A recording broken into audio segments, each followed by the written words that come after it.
Hi friends, मी संजना। आज तुम्हाला कारवारी स्टाईलमध्ये नगलीची करी बनवून दाखवणार आहे, म्हणजेच लेडी फिश। तर हे हाफ केजी लेडी फिश आहेत, व्यवस्थित क्लीन करून घेतलेले आहेत।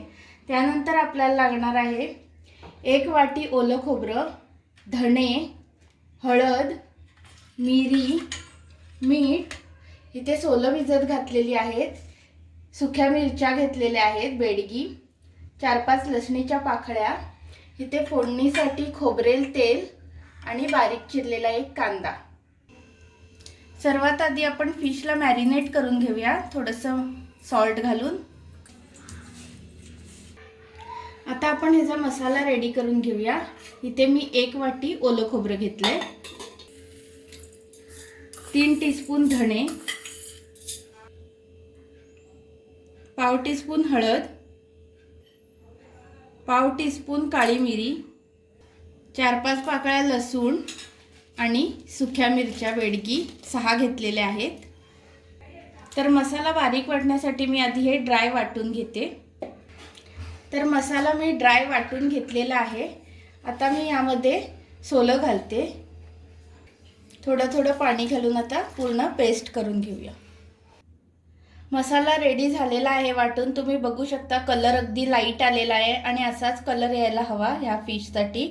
आणि तिखट आणि आंबट पण थोडं कमीच करायचं आहे, थोडंसं गोडसर असते ही करी। इथे मी पातेलं तापत ठेवलेलं आहे आणि 2 टीस्पून कोकोनट ऑइल घालते। तेल तापल्यावर आपण एक बारीक चिरलेला कांदा घातला आहे, कांदा व्यवस्थित परतून घेऊया। कांदा व्यवस्थित छान फ्राय करून घ्यायचा आहे, थोडासा लालसर झाल्यावर आपण आता यामध्ये मसाला घालायचा आहे। मसाला घातल्यानंतर पाणी वगैरे घालून कन्सिस्टन्सी चेक करायची आहे आणि आता यामध्ये चवीपुरतं मीठ। आता करीला छान उकळी येऊ देऊया आणि नंतरच फिश घालायचे आहे, उकळी छान आल्यानंतर। तुम्ही बघू शकता करीला उकळी यायला सुरू झालेली आहे। आता मी त्यामध्ये फिश सगळे घालून घेते। फिश घातल्यानंतर व्यवस्थित आपण असं पातेल्याला हलवायचं आहे, पळीने घालून हलवायचं नाही आहे।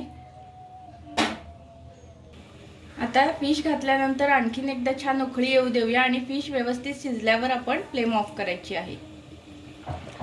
कढीला छान उकळी आलेली आहे आणि फिश व्यवस्थित शिजलेले आहेत। आता मी फ्लेम ऑफ करून सर्व करून दाखवते। तर फ्रेंड्स, आपली कारवारी स्टाईलमध्ये नगली करी म्हणजेच लेडी फिश करी रेडी झालेली आहे। तुम्हाला ही रेसिपी कशी वाटली नक्की सांगा आणि नक्की ट्राय करून बघा। आणि जे नवीन पाहणारे आहेत त्यांनी सबस्क्राईब करायला विसरू नका।